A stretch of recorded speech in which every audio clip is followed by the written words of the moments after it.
Sometimes in life, we hit a fork in the road and we got a decision to make whether we're going to go right or left, because you can't continue straight anymore and you can't make a U-turn. So I believe I kind of hit that situation, and what the fork in the road is about working with still this company, JCT. There's been a few changes that's happened in the last couple years as far as ownership, because JCT did get bought out by Hirschbach. But there was no immediate changes, and we were told that it's still gonna be run like two separate companies, but there's a lot of similar changes that have been made to kind of run it along the lines of Hirschbach, and it's understandable. They bought our company, so they're not going to change the way we are, like how we run. They're going to change us the way they run. So it was only a point of time that happening. So there's a few of the changes that are a little bit, hard pill to swallow, kind of. But the main thing is I keep my license clean, no violations, no bad inspections, no accidents on my fault. I did have a minor accident as far as I was in the sleeper and my truck was parked, so it was not a moving violation. And a truck from another mega carrier hit mine, and we got it all fixed now, so we're good with that. But it's important, even if you're driving your personal car, a lot of guys don't know this. If you get a no seatbelt ticket in your car, it carries a lot of weight because it carries over into your CDL. So you really, really cannot underestimate the importance of protecting your license. Whether you're in the truck or in your personal car, man, have your seatbelt on, stop at stop signs, don't run red lights, all that stuff that you should be doing anyway. But if you get that violation, it may cost you an opportunity of getting hired with another carrier in the future. So that's definitely part of your job, that you got to make sure that, so you stay hireable. Now, I'm just thinking about getting out of the trucking career, and I was really, really happy. This company was fantastic about getting me out to the West Coast from Florida. So all I do is the West Coast turnaround, leave Florida out to Cali, do a restart sometimes, take a load right back. If I didn't want to do the restart, they had to work for me either way. I just always chose to run hard, legal and hard. But when I got there, I wanted to enjoy a little bit of Cali, and what I started doing is renting a car, going to the beach, going to restaurants out there. I made a couple friends, not too many, and just enjoy seeing the faces out there, going to the truck stop, seeing some of the vendors at the truck stop, the repair shop, people at the restaurant. It's just really, really good. I mean, I'd love to move out to Cali one day, and I thought that this company, after working with them and seeing how regular I was getting out there, I thought it was a catalyst to get me out there, So all of a sudden just started having issues that they no longer wanted me to be going out to Cali and back, even though I never jeopardized any loads, no service failures. Matter of fact, about 90% of the time I was ahead on loads getting out there, and I would be able to get permission from the planners out in Cali to drop the trailer and start my restart early, or pick up another loaded trailer, or do a little local stuff. But things changed a little bit with the laws out in California. It's kind of like trickling down to where, we're over the road company. So local stuff like that, dropping and picking up. We used to have local guys doing that. So I think they got rid of that, and they're outsourcing some of the stuff, and it's causing a little bit changes. And now getting routed with loads with stops where we didn't have stops before. I mean, in case you're not aware, we're a refrigerated company. So, a lot of the food out in California is the salad bowl. We come and bring it out to all over, and vice versa. We bring a lot of orange juice and beverage products out there. So it was pretty continuous. It was never really a problem. All of a sudden, things are changing. I'm starting seeing a lot more outsourced owner-operator trucks pulling our trailers out there. And I just think they don't want us out there. It's not profitable. They rather utilize us and be more strategic with us. But those accounts are there. When I got hired, our number one customer was California. Number 2 was Texas, and number 3 was here in Florida. So there was absolutely no issue getting home or going out the West Coast. And if you do your math, you pick up a load from Florida going out the West Coast, you did it 4 or 5 days, whatever the time frame was, and you got all your miles. You had your miles for the week in 4.5 days, and you could have kept it running if you wanted to run on recap hours. But for me, as I would take the break and run hard coming back. And I did that for over 1.5 years with this company. It was really sweet. But things change, and I didn't cause those changes. It just felt like, oh, that load's not available, or we're not going to do this. We don't want you to do this. We want you to go here. Meanwhile, I'm not forced dispatch. I was in the lease purchase program, which until this day was really working out really sweet. When I took time off, those wheels on the truck were not turning. I had no truck payment. Just had the insurance and whatever fuel you use, but there was no payment. So whenever you took time off, whether it's 1 day, 2 days, a week, you never felt negative into the hole. That's really important. That's the basis of a lot of other companies' lease purchase program, and that's what scares guys getting into it. But I'll tell you what JCT had going on here, and thank God, the previous owner, John Christner, man, he had a good setup here. You wanted to spend time with family or holidays, you planned it right. You weren't going to be negative when you came back out here, man. You were just happy to keep rolling. So there was nothing to stop you to say, hey, I'm in the hole, and the first week I'm not going to get a check back. Wasn't the case here. Matter of fact, they really worked real good with me. Some of the departments there, that if for some reason you had breakdown or something, they would offset some of it and put some of your truck payment and arrears, which it made a week check that week that you normally would have got to something really decent. And I really praise that department for doing that. They didn't let you take advantage of it.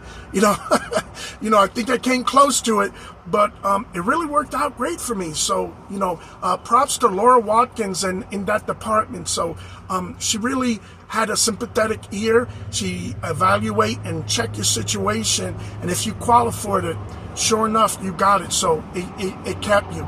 But I just tell you, it's losing its lackluster here. I'm seeing some of the comments on our Facebook page of some of the drivers, some of the new trucks, how they're spec'd out, don't have an APU like what I have. They don't have power door locks. I mean, they don't have the main exit door, emergency exit door in the back. Instead of 2 compartments for cargo underneath the bed, there was only 1 door. The Opti idle, where if your truck idle for too long, it would automatically shut your truck off. And I've heard this happening to drivers who were actually driving, and they were at, say, for example, a traffic signal light too long. The truck just thought you forgot your truck idling, or you're going to not be so great at fuel management, and it decided to override you, even though your brakes weren't set, and go ahead and kill the ignition on the truck and stall. So this is stuff that's, you got to think. You got a driver behind the wheel. I even had personal issues at times with the Bendix system, where I'm driving and there's a shadow or something coming, and this electronic equipment, it's there to try to make better decisions to help you. But when it's jamming on the brakes and you're clear, sunny skies, and there's just a little darkness from one of those road signs that's causing a glitch, and I got a problem with that. What if I'm on ice and it does that? So I get scared with that Bendix system. So for me, I like driving in the less chance of snow route, the southern route of I-10 from Florida to Cali. Worked out real good, even though there was instances. So that's a little bit fear, I just don't like where the truck takes control of the truck, where the driver's not impaired and is at the wheel, is alert. It's not too good, So there's part of them systems they really have to work on. And, I don't know. Maybe one day we're not going to have any choices and everything's going to be autonomous, but that day's in the future. People want to deny it, either embrace it or just be prepared for it. But there's no doubt the industry is going to changes now. And, you either got to change with it, learn the changes and figure out, understand how the changes are going to affect you.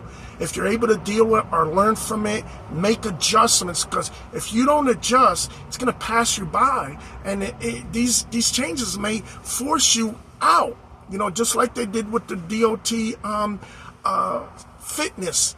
What a lot of they want to do sleep apnea and fail you and prevent you from getting your medical certificate to be able to drive. And a lot of shenanigans going on with that, but that's totally something else.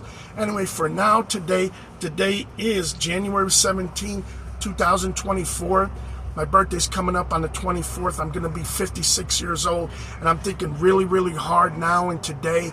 And like I said in the beginning of this video, that I'm at a fork in the road, and I'm deciding, am I going to stay in trucking? Am I going to stay with this company? There's some stuff going on that the company kind of like owe me some money on, and I've been talking to the management, the people in place, and what I've been listening to and hearing is like, send us in the paperwork, we'll see, but we don't pay you for your breakdown time. And the breakdown time I'm talking about is when I got in an accident with this truck, when my truck was hit, when it was parked.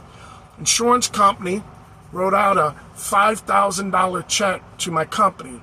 Okay, I brought this truck to Freightliner here in Tampa. They fixed the truck out. Freightliner's going to make sure they're not going to cut any corners. They did the repairs on the truck, and it was only $1,900.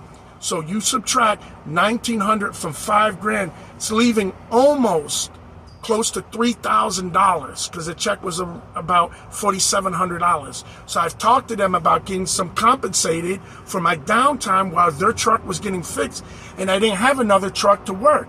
So I lost almost 2 weeks with the time, because it was at Christmas and right before Christmas. So I lost about 2 weeks thinking about getting paid. So in my mind, I don't know if I'm being selfish, I'm thinking that balance of $3,000 has got my name, John, on that check. Okay, when I talk to them, it almost seems like they don't pay. They want to talk about they don't pay for drivers' downtime, on the truck, because we're in lease purchase. But that was getting your truck fixed, with the insurance money, and there's a surplus. And honestly, I'm gonna say this blunt as I can. I feel is that the company is taking advantage and profiting from the accident that caused me financial loss. Truck is taken care of. There's a surplus of that money, and I'd like some of that money, if not all of it. And I talked to the upper people, spoke to my DM's two managers, his immediate and supervisor. So again, I talked to the right people in line, and it's falling on deaf ears. Another issue I had last year, and I'm bringing it up now, but I didn't bring it up to them, is I got beat out of over 200 miles of deadhead that I was told to go ahead and do and drop the trailer by the Florida planner, and it cost me, I figured out about $311 of income, that after I did it, and I was specifically told through the Qualcomm to go ahead and do that move with the empty trailer before home time, and I got beat out of that money. I talked to my DM, I talked to, I got apologies from people and this and that. To me is, if somebody tells you to do something, and it was a Florida planner, and it's 200 miles, okay, you figure out what a fuel surcharge, to me, it comes out with the paid miles or empty miles, loaded or empty miles. With that fuel surcharge, that's over $311. I never saw a dime of that money. I saw a lot of yippity yap, but I didn't see it in my check statement. So I got beat out of that. I got cheated out of that, and I held that grudge even till now, okay, because I did what you asked me to do with my fuel and my truck moving your equipment, and then you have the audacity not to pay me for that. So That hasn't happened again, but it did happen and never got resolved. And now something fishy going on with me getting paid. You're holding almost $3,000 of that insurance check money, okay? What are you planning to do with that money?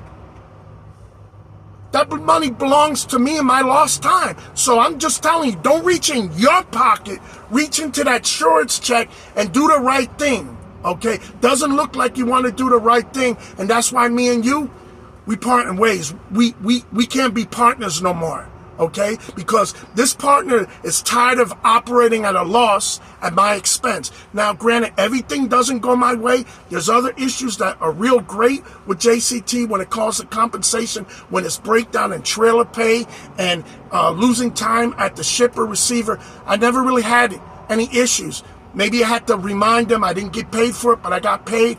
But when it comes to me directly with that empty and loaded mile move on that trailer and this insurance, you know, nah, we not rolling like that no more. I apologize.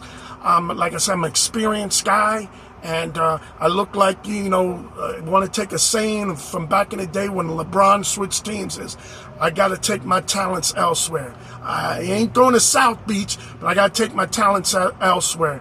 You know, sorry about it, but I made the video because I know how it's probably going to go. I'm going to be on my way to drop this truck off. We got a local office here of Hirschbach in Dover, Florida, which is a stone throws away from Tampa, and that's why I'm bringing that truck, okay? We're all one now. We're all Hirschbach. Well, that's Hirschbach's property there, okay? It's fenced in. They have mechanics, and they have an office there. So this truck is going to Dover, and the keys are going to be there, okay? And I'm clearing out the truck, and I'm sorry, but you know, I think we're done here. You know, can we operate again in the future? Possibly. I like to leave doors open, but there's too many changes happening, and it ain't all for the driver's benefit, if you know what I mean. Well, been here quite a while now. It's over 17 minutes.